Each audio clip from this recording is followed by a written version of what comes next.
Assalamualaikum warahmatullahi wabarakatuh. Perkenalkan, nama saya Winanda Octavia dengan NIM 43220101 di 0121. Di sini saya ingin mempresentasikan atau menjelaskan pengaruh ROA, ROE, dan DIR terhadap harga saham sektor perkebunan pada perusahaan kelapa sawit yang terdaftar di Bursa Efek. Di sini masuk ke pengertian pasar modal.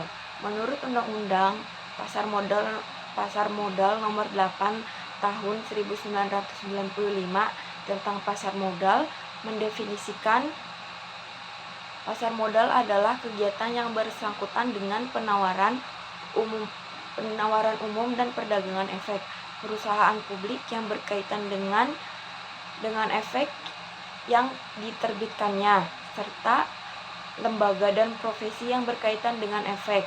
Pasar modal adalah tempat di mana berbagai pihak, khususnya perusahaan, saham, dan obligasi, dengan tujuan dari hasil penjualan tersebut nantinya akan dipergunakan sebagai tambahan dana untuk memperkuat modal perusahaan. Jenis-jenis pasar modal. Yang satu itu ada pasar perdana. Pasar perdana adalah pasar di mana efek-efek atau surat berharga diperdagangkan untuk pertama kalinya ke masyarakat sebelum dicatat di Bursa Efek. Periode pasar perdana yaitu ketika saham atau efek lainnya untuk pertama kalinya ditawarkan kepada investor oleh pihak penjamin emisi melalui perantara perdagangan efek yang bertindak sebagai agen penjual saham. Proses ini biasanya disebut dengan penawaran atau perdana. Terus di sini ada pasar sekunder. Pasar sekunder adalah kelanjutan dari pasar perdana. Pasar ini di mana efek-efek yang telah dicatatkan di Bursa Efek diperjualbelikan. Pasar sekunder memberikan kesempatan kepada para investor untuk membeli atau menjual efek-efek yang tercatat di bursa setelah terlaksanakannya penawaran pada pasar perdana. Di pasar ini, transaksi pembelian dan penjualan efek sudah tidak terjadi antara investor dengan perusahaan, tapi investor yang satu dengan investor yang lain. Di sini ada pengertian saham. Saham adalah semacam alat bukti kepemilikan atau sebuah perusahaan atau badan usaha. Bukti penyertaan modal pada sebuah perusahaan. Dengan membeli saham berarti menginvestasikan modal atau dana yang akan digunakan oleh pihak manajemen untuk membiayai kegiatan operasional perusahaan. Jadi, kalau punya saham maka menjadi bagian kepemilikan perusahaan tersebut. Jenis-jenis saham. Yang satu itu ada saham preferen. Saham preferen adalah surat berharga yang membuktikan kepemilikannya. Hak kepemilikannya memiliki hak lebih dari pemegang saham biasa. Sebagai pemegang saham preferen, mereka tidak memiliki hak suara di dalam rapat umum pemegang saham. Namun demikian, pemegang saham preferen berhak didahulukan saat pembagian keuntungan perusahaan yang jumlahnya pasti dan ditetapkan dan tetap dibandingkan pemegang saham biasa. Lalu ada saham biasa. Saham biasa adalah surat berharga yang berfungsi sebagai bukti pemilik suatu perusahaan. Saham biasa ini berhak menerima sebagian pendapatan atau dividen dari perusahaan serta bersedia menanggung resiko kerugian yang diderita perusahaan. Lalu di sini ada pengertian rasio keuangan. Rasio keuangan adalah alat analisis yang digunakan untuk mengukur dan mengevaluasi kinerja keuangan suatu perusahaan. Rasio ini dihitung berdasarkan data yang terdapat dalam laporan keuangan seperti neraca, laporan laba rugi, dan laporan arus kas. Rasio keuangan memberikan informasi yang penting mengenai aspek-aspek tertentu dari keuangan perusahaan serta profitabilitas, likuiditas, efisien, dan solvabilitas dalam dunia keuangan Dalam dunia keuangan, rasio keuangan menjadi alat yang penting untuk mengevaluasi kinerja dan kesehatan keuangan perusahaan. Nah, di sini masuk ke pengukuran rasio keuangan, rasio probabilitas. Yang satu itu ada debt to equity ratio atau DER. Debt to equity ratio atau DER adalah rasio yang digunakan untuk mengukur perbandingan antara utang dan ekuitas. Rasio ini dihitung dengan membandingkan total utang termasuk utang jangka pendek dengan total ekuitas. Rasio ini berguna untuk mengetahui seberapa besar dana yang disediakan oleh kreditor dibandingkan dengan pemilik perusahaan. Semakin tinggi rasio ini, semakin besar resiko kegagalan yang mungkin dihadapi perusahaan. Sebaliknya, semakin rendah rasio ini, semakin kecil rasio kegagalan yang kemungkinan terjadi di perusahaan. Untuk rumusnya itu total utang dibagi total ekuitas dikali 100%. Di sini ada ROA. Menurut Sawyer menyatakan bahwa ROA adalah rasio yang digunakan untuk mengukur kemampuan manajemen perusahaan dalam memperoleh keuntungan secara keseluruhan. Semakin tinggi ROA suatu perusahaan, semakin besar tingkat keuntungan yang dicapai dan semakin baik porsi perusahaan dalam penggunaan asetnya. Untuk rumus ROA itu ada laba bersih dibagi total aset dikali 100%. Ini ada ROE. ROE adalah rasio yang digunakan untuk menilai sejauh mana perusahaan memanfaatkan sumber daya yang dimilikinya untuk menghasilkan keuntungan atas ekuitasnya. Dari berbagai definisi tersebut dapat disimpulkan bahwa ROE adalah rasio yang digunakan sebagai tolak ukur untuk mendapatkan keuntungan dengan membandingkan ekuitas atau modal sendiri yang dimiliki perusahaan. Rumus ROE adalah laba bersih dibagi ekuitas pemegang saham dikali 100%. Ini ada rasio investasi. Pengertian rasio investasi adalah merupakan rasio yang mengukur kemampuan perusahaan dalam memberikan kembalian atau imbalan kepada para pemberi dana, khususnya investor yang ada di pasar modal dalam jangka waktu tertentu. Tujuan dari financial analysis ratio ini adalah memiliki nilai manfaat bagi para investor sesuai fungsi laporan keuangan bagi investor untuk menilai kinerja sekuritas saham di pasar modal. Lalu di sini masuk ke analisis statistik deskriptif. Menurut deskriptif menunjukkan bahwa variabel Y1 memiliki rata-rata 1101,58 dengan rentang 529,41 dikurang 1850, minus 1850,91. ROA memiliki rata-rata 11,98 dengan nilai berkisaran antaranya minus 31,00 hingga 40,00, mencerminkan variasi keuntungan dan kerugian perusahaan. DIR menunjukkan rata-rata 102,78 dengan rentang 0 minus 297,00, mengindikasikan variasi leverage. Sementara itu, untuk X11 atau ROA memiliki rata-rata 6,45 dengan rentang minus 857,21 hingga 13,28, menunjukkan pengaruh faktor positif dan negatif terhadap kinerja perusahaan. Lalu di sini ada uji normalitas.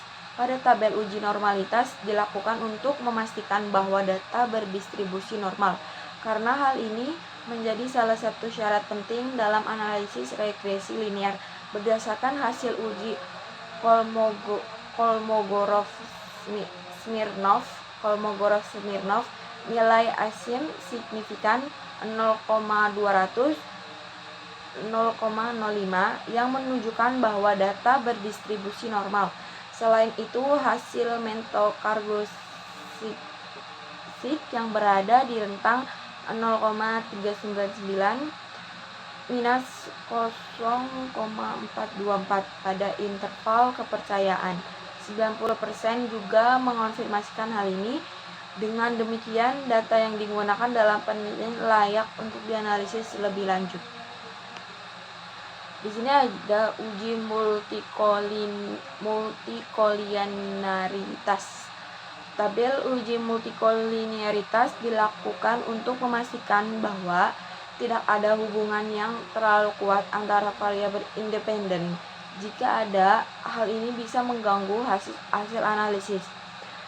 Hasil pengujian menunjukkan bahwa semua variabel independen ROA, DER, X11 atau ROA memiliki nilai toleransi 0,1 dan FIF-nya 10, masing-masing sebesar toleransinya 0,966 dengan FIF 1035.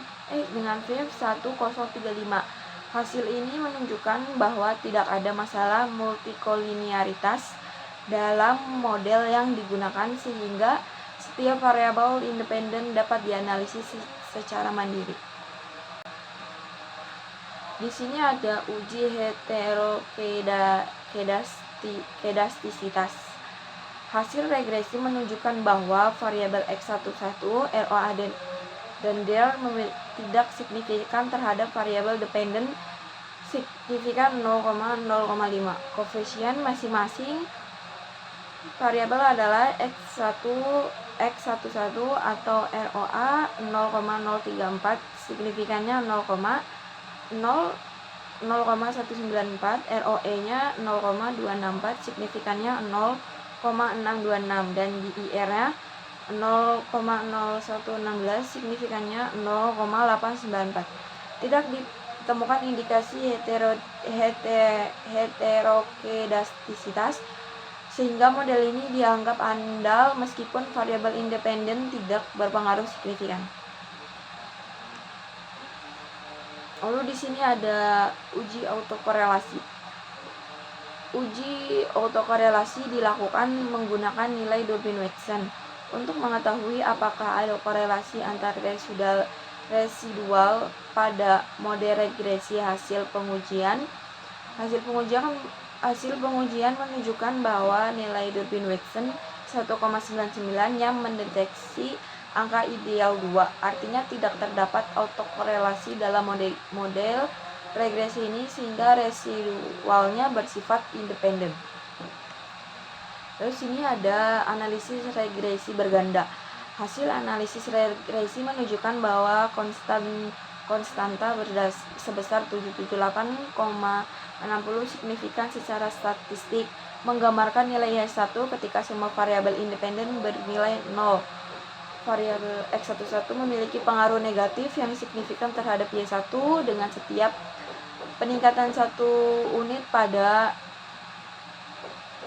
signifikan unit pada X1 mengurangi sebesar 0,856 unit. Sebaliknya, variabel ROA dan DIR memiliki pengaruh positif yang signifikan terhadap Y1 sebagai peningkatan 1 unit pada ROE meningkat sebesar 10,436 unit, sementara peningkatan 1 unit pada DIR meningkat YI sebesar 1,979 unit. Dari hasil ini dapat disimpulkan bahwa X11, ROA, dan DIR merupakan faktor-faktor signifikan yang mempengaruhi Y1, di mana X11 memberikan pengaruh negatif, sedangkan ROA dan DIR memberikan pengaruh positif terhadap variabel dependen. Sini ada uji model regresi Uji F digunakan untuk melihat apakah variabel independen secara simultan atau bersama-sama mempengaruhi variabel dependen. Berdasarkan hasil pengujian nilai F 4352,051 dengan signifikan 00,00. Ini bersifat model regresi yang digunakan signifikan secara keseluruhan, sehingga variabel ROA, DIR, dan X11 secara bersama-sama mempengaruhi variabel Y1. Uji koefisiensi atau determinasi. Dalam analisis yang dilakukan, nilai R sebesar 0,979 menunjukkan bahwa ada hubungan yang sangat kuat antara variabel independen dan variabel dependen. Ini berarti perubahan pada variabel independen sangat mempengaruhi variabel dependen. Nilai adjust R sebesar 0,959 menunjukkan bahwa model regresi yang digunakan mampu menjelaskan sebesar 95,9% variabilitas dalam variabel dependen. Dengan kata lain, model ini sangat baik dalam menjelaskan data yang ada. Selain itu, standar error dan of esensi yang sebesar 97,50064 menunjukkan seberapa besar data observasi menyimpang dari garis regresi yang dihasilkan oleh model. Nilai ini memberikan gambaran tentang kesalahan prediksi yang dihasilkan oleh model. Lalu di sini ada uji parsial atau uji T. Uji T menunjukkan bahwa ROE 15,508 signifikan dengan 0,00 dan DIR 13,766 signifikan dengan 0,00 memiliki pengaruh positif signifikan terhadap Y1. Sementara itu, X111 atau ROE minus 30,766 signifikan dengan 0,00 memiliki pengaruh negatif signifikan terhadap Y1. Dengan demikian, semua variabel independen memberikan pengaruh signifikan terhadap variabel independen. Di sini ada kesimpulannya. Materi ini menganalisis pengaruh ROA, ROE, dan DIR terhadap harga saham perusahaan kelapa sawit di BEI tahun 2020 sampai tahun 2023. Hasilnya itu 1. ROA berpengaruh negatif signifikan menunjukkan faktor lain seperti ekspektasi pasar mempengaruhi harga saham. ROA berpengaruh positif signifikan mencerminkan kemampuan perusahaan menghasilkan laba dari ekuitas meningkat harga saham. Lalu ada DIR berpengaruh positif signifikan menunjukkan pengguna utang yang efektif dapat meningkatkan nilai saham. Kesimpulannya, kinerja keuangan dapat diukur melalui ROA, ROE, dan DIR menjadi faktor penting dalam mempengaruhi harga saham, memberikan wawasan sebagai strategi dan manajemen.